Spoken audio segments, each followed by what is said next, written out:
చతుల సింజిని చతుల లాస్య వినోదవ శంకర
తాను నీలో లీనమైనది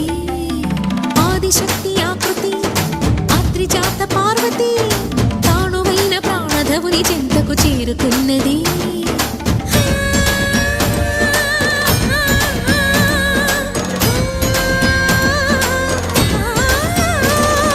భవుని భువికి తరలించేలా ధరణి దివిని తలపించేలా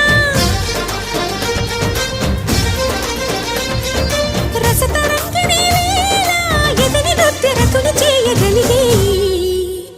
వేళ భరత వేదముగ నిరత నాట్యముగా కదిలిన పదమిది ఈశా శివని వేదనగా వని వేదనగా పలికెను పదము పరేశ